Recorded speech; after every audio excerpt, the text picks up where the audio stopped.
Hello beautiful ladies, आज के इस वीडियो में आप सभी देखने वाले हो कि आखिर खन साड़ी को किस तरीके से ड्रेप किया जाता है ताकि आप स्लिम लगो और आपकी हाइट थोड़ी सी टॉल दिखे। साड़ी में अगर आपको स्लिम और टॉल दिखना है तो आपका सबसे पहले तो साड़ी सिलेक्शन बिल्कुल राइट होना चाहिए। ऐसा साड़ी आप बिल्कुल अवॉइड कीजिए जो कि आपकी साइज को दुगना दिखाए। तो आज की जो साड़ी है मेरी, उसका नाम है खन साड़ी और इसका लेंथ 5.5 मीटर यानी जो नॉर्मल लेंथ होती है उससे थोड़ी सी ज़्यादा है। सबसे पहले तो हम साड़ी की अपनी राइट हैंड साइड से इसको टक करके एक बेसिक राउंड लगा लेंगे। देखिए, जब भी आप साड़ी में स्लिम दिखना चाहो तो आपको अपनी बेसिक राउंड थोड़ी सी टाइटली यहाँ पे कंप्लीट करनी होगी और उसके बाद आपको चले जाना है साड़ी की एंड पार्ट पे। तो ये जो है एंड पार्ट हमारा पल्लू पार्ट है, इसको हम रफली अरेंज करेंगे और फिर इसको हम पीछे की तरफ से घुमाते हुए अपनी लेफ़्ट साइड की शोल्डर पे डाल देंगे। आज मैं आपको काफ़ी नई तरीके से अपनी शोल्डर प्लीट्स सेट करना सिखाऊंगी। तो यहाँ पे आप लेंथ पहले देख लीजिए कि आपको कितना लेंथ रखना है पल्लू की। अगर आपको टॉल दिखना है तो फिर आप लॉन्ग पल्लू रखिए। और चलिए अब हम सेंटर प्लीट पहले सेट कर लेते हैं। तो ये मेरी राइट हैंड की जो उंगलियां हैं, आपको सेंटर प्लीट बनाने के लिए कुछ इस तरीके से सेट करना होगा। बीच में आपकी 3 उंगलियां रहेंगी और कॉर्नर की जो 2 उंगलियां हैं वो आपस में कुछ इस तरीके से थोड़ी सी दूर रहेंगी। अब आपको अपनी स्मॉल फिंगर को फैब्रिक में इस तरीके से फंसाना है और उसके बाद फैब्रिक को आपको अंगूठे तक ले जाना है, अंगूठे से दबाना है एंड देन फिर आपको अपनी स्मॉल फिंगर से दबाना है। इसी तरीके से फैब्रिक को एक बार स्मॉल फिंगर और एक बार आपको अपनी अंगूठे से दबाना है। तो इसी तरीके से देखिए आपका सेंटर प्लीट काफ़ी आसानी से बनकर तैयार हो जाएगा। कमर के पास हम थोड़ा सा फैब्रिक छोड़ देंगे, ये मैं आपको बाद में सिखाऊंगी क्या करना है इसका, पर पहले हम सेंटर प्लीट सेट कर लेते हैं। राइट की जो हमारी फर्स्ट प्लीट है उसको हम थोड़ी सी ज़्यादा चौड़ी कर देंगे और इसके बाद हर एक प्लीट के बीच में एक समान डिस्टेंस रखकर हम अपनी ठीक बेली बटन के पास इनको टक कर देंगे। तो क्योंकि यहाँ पे हम प्लीट्स को इकट्ठा अंदर की तरफ टक करते हैं तो आप इसका ध्यान रखिए कि फैब्रिक अच्छी तरीके से अंदर की तरफ जानी चाहिए। अगर वो मुड़ गई अंदर की तरफ जाकर तो फिर आपका बेली जो होगा वो थोड़ा सा फुला हुआ दिखेगा। तो यहाँ पे देखिए, कंधे वाली पिन मुझे जहाँ पे लगाना है मैंने वहाँ पे मार्क कर लिया है एक पेग लगाकर। और इसके बाद चलिए मैं आपको अपना नया तरीका सिखाती हूँ प्लीट अरेंज करने का। तो ऊपर वाली बॉर्डर को आप अपने दोनों हाथों से पकड़ लीजिए और बीच में अपनी 3 उंगलियों को इस तरीके से मेज़र करते हुए कि आपको कितनी चौड़ी प्लीट्स रखनी है उतना रखते हुए आपको आगे की तरफ वाली फैब्रिक को उठाना है। तो ये जो तरीका है ना, इसमें आपका काफ़ी लंबा साड़ी का लेंथ और पल्लू की लेंथ आपकी अरेंज हो जाएगी एक ही बार में। तो इसी तरीके से आपको करते जाना है जब तक कि आप साड़ी की दूसरी बॉर्डर तक ना पहुंच जाओ। और यहाँ पे आपको एक चीज़ और देखनी है कि आपकी पहली वाली बॉर्डर अगर नीचे की तरफ मुड़ी हुई है तो दूसरी वाली बॉर्डर आपकी दूसरी डायरेक्शन में मुड़ी हुई होगी। तो इसी तरीके से मैं एंड तक जाऊँगी। तो जैसे मैं इसको पिक कर रही हूँ ना, आपको भी इसी तरीके से करना है। आपको एक ही बार में दोनों साइड को पिक नहीं करना है, वरना फिर हो सकता है कि एक तरफ ज़्यादा पिक हो जाए और एक तरफ फैब्रिक कम हो जाए। तो देखिए मैं एंड तक पहुँच गई हूँ। मेरी दोनों ही साइड की जो बॉर्डर्स हैं वो एक दूसरे से बिल्कुल अलग डायरेक्शन पे हैं।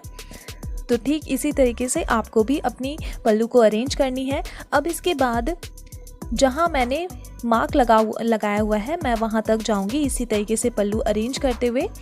तो शोल्डर प्लीट्स की परफेक्ट फिनिशिंग के लिए केवल इसको अरेंज करना और गैदर करना ही इम्पॉर्टेंट नहीं है, बल्कि इनकी प्लीट्स को इनकी जगह पे बैठाना भी इम्पॉर्टेंट है। तो यहाँ पे मैं फैब्रिक को कुछ इस तरीके से फोल्ड करते हुए अपने हाथों से प्रेस कर दूँगी। तो इससे क्या होगा कि जितनी भी प्लीट्स होंगी ना, उनकी क्रीज लाइंस काफ़ी परफेक्टली सेट हो जाएंगी और बिल्कुल ऐसा लगेगा जैसे कि आयरन किया हुआ हो। तो ये रहा मेरी फिनिशिंग पॉइंट और यहाँ तक मैं पहुँच चुकी हूँ। अब इसके बाद हमें इनको डालना है अपनी शोल्डर पे। तो शोल्डर पिन जो होती है ना हमारी, वो बिल्कुल हमारे एग्जैक्टली शोल्डर पे ना लगकर शोल्डर से थोड़ी सी पीछे की तरफ लगती है। और यहाँ पे थोड़ा सा मैंने ना बिग शेप वाला सेफ्टी पिन यूज़ किया है क्योंकि फैब्रिक जो है थोड़ी सी मोटी है यहाँ पे, और इसीलिए जितने भी प्लीट्स अरेंज हुए हैं वो इकट्ठा होकर थोड़ी सी चौड़ी हो गई हैं। तो इसीलिए इनको अच्छे से सेट करने के लिए मैंने बिग शेफ टिप इन यूज़ किया है। अब आगे की तरफ भी थोड़ी सी लेंथ को हम इसी तरीके से सेट करेंगे, और इसके बाद इसका जो दूसरा वाला बॉर्डर है हम इसको कुछ इस तरीके से फैला देंगे। ओके, बहुत कोई बोलते हैं ना कि उनका लेफ़्ट साइड का बस्ट जो होता है वो अच्छे से कवर नहीं हो पाता, तो आपको अपनी कंधे वाली जो पिन लगती है उसको इसी तरीके से लगाना है ताकि वो आपकी लेफ़्ट साइड को भी अच्छे से कवर कर सके। अब यहाँ पे फ्रंट पे आपके जितने भी प्लीट्स आए हैं पहले आप उन सभी को बाहर की तरफ निकाल दीजिए, और बॉर्डर्स मैं थोड़ा सा अपनी नेक से नीचे की तरफ डाउन कर रही हूँ, क्योंकि जो भी आप नेकलेस वगैरह पहनते हो वो आपकी इस बॉर्डर से ना ढक सके। अब इसके बाद हमें बॉर्डर को घुमाकर कुछ इस तरीके से अपने कमर के पास लाना है। अब कमर के पास हमने जो थोड़ा सा लेंथ छोड़ दिया था उस लेंथ को हम यहाँ पे अरेंज करेंगे। तो देखिए, दूसरी तरफ से अपने हाथों को प्लीट्स के नीचे से आपको ले जाना है और इस तरफ बाहर निकालकर बॉर्डर को साथ में आपको ले जाना है। अब फैब्रिक खींचने से पहले यहाँ पे जितनी भी सिलवटें आ रही हैं उनको आप प्लीट्स में अरेंज कर दो, और यहाँ पे आप देखोगे जैसे ही वो फैब्रिक आपकी दूसरी तरफ बाहर जाएगा ना, कमर के पास ये एरिया आपका बिल्कुल क्लीन हो जाएगा और एक परफेक्ट शेप आ जाएगा। और यहाँ पे मेक श्योर कि आपकी जो बॉर्डर है कमर वाली वो बिल्कुल भी ना सिकुड़े। अगर सिकुड़ती हैं तो आप उसके ऊपर नीचे वाली फैब्रिक से प्लीट बना दीजिए। अब यहाँ वाली फैब्रिक जो है उसको हम ट्विस्ट करेंगे, और फिर अगर नॉट बनती है तो आप नॉट बनाइए, क्योंकि यहाँ पे मेरी बॉर्डर थोड़ी सी कड़क है तो इसमें नॉट नहीं बन रही थी, तो मैंने इसको ऐसे ही अंदर की तरफ टक कर दिया है। अब दूसरी तरफ ये जो थोड़ा सा फैब्रिक बच जाता है उसको हम ऐसे एडजस्ट कर देंगे। अब इसके बाद आप अपनी फैब्रिक को सेट कर दीजिए। तो अगर आपको खन जैसी साड़ियों में केवल कुछ टाइम के लिए ही आपको रहना है तो आप केवल एक ही सेफ्टी पिन यूज़ कीजिए कंधे के पास, और अगर आपको लंबे समय तक साड़ी में रहना है तो ये सेंटर प्लीट्स के पास आप ज़रूर एक पिन यूज़ कीजिए। ये आपकी सेफ्टी के लिए होती है, क्योंकि सेंटर प्लीट्स जब हम बनाते हैं तो काफ़ी लंबी यहाँ पे फैब्रिक प्लीट्स में अरेंज होती हैं, तो फिर इनके खुलने का चांसेस ज़्यादा रहता है। अब इसके बाद आप थोड़ी सी सेटिंग कर लीजिए, जहाँ भी प्लीट्स आपकी आई हैं उनको एक बार अच्छे से आप देख लीजिए, और सेटिंग के बाद आप देख सकते हो इसका फाइनल लुक काफ़ी अच्छी तरीके से आया है। और सच में ऐसी साड़ियाँ आपको टॉल और स्लिम लुक देने में काफ़ी हेल्प करती हैं।